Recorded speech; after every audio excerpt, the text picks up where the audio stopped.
The year is 1799, and the air in Paris is thick with tension. Napoleon Bonaparte, a young general with a fiery ambition, strides through the grand halls of the Tuileries Palace. The scent of gunpowder and the distant echo of cannon fire remind everyone of the recent coup d'etat. Napoleon's sharp eyes scan the room, his mind racing with plans to stabilize a fractured France. The conflict between the revolutionary ideals and the need for order creates a palpable suspense. The cold marble beneath his boots and the faint taste of iron in the air heighten his senses. Napoleon, born in Corsica, had risen through the ranks of the French military with unparalleled speed. His background as an outsider fueled his relentless drive to prove himself. Known for his strategic brilliance and unyielding determination, he was a man of contradictions, both a visionary and a pragmatist. His faith in the Enlightenment ideals clashed with his desire for absolute power. This internal conflict would define his journey. The grandeur of the Palace of Versailles, with its opulent chandeliers and gilded mirrors, serves as a stark contrast to the chaos outside. The external conflict was the ongoing French Revolution, a period marked by political instability and social upheaval. Napoleon, now the first consul, faced the daunting task of uniting a nation torn apart by years of turmoil.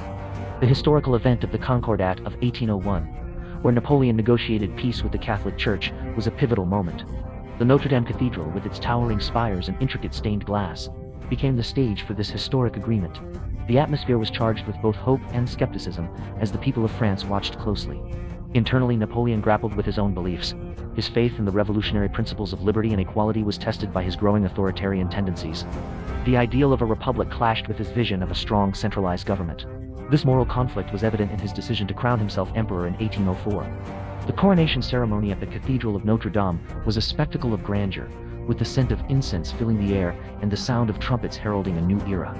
Napoleon's choice to place the crown on his own head symbolized his ultimate sacrifice of republican ideals for personal power. The ethical dilemma of maintaining peace through conquest was another layer of conflict. Napoleon's belief in the civilizing mission of France justified his military campaigns across Europe.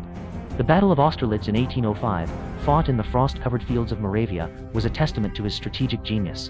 The cold wind bit at the soldiers' faces, and the sound of clashing swords echoed across the battlefield. This victory solidified his reputation but also deepened the moral ambiguity of his actions.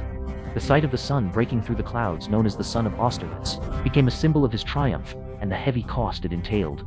The timeline of Napoleon's reign was marked by both opportunity and crisis. The continental system, an economic blockade against Britain, was a bold but ultimately flawed strategy.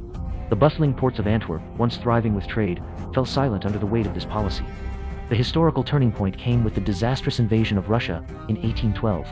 The bitter cold of the Russian winter, the smell of burning villages, and the sight of the Grande Armée in retreat painted a grim picture. This moment of crisis tested Napoleon's resolve and marked the beginning of his decline. The truth behind Napoleon's downfall was a complex web of overreach and resistance. The secret alliances formed by his enemies, such as the Fourth Coalition, played a crucial role.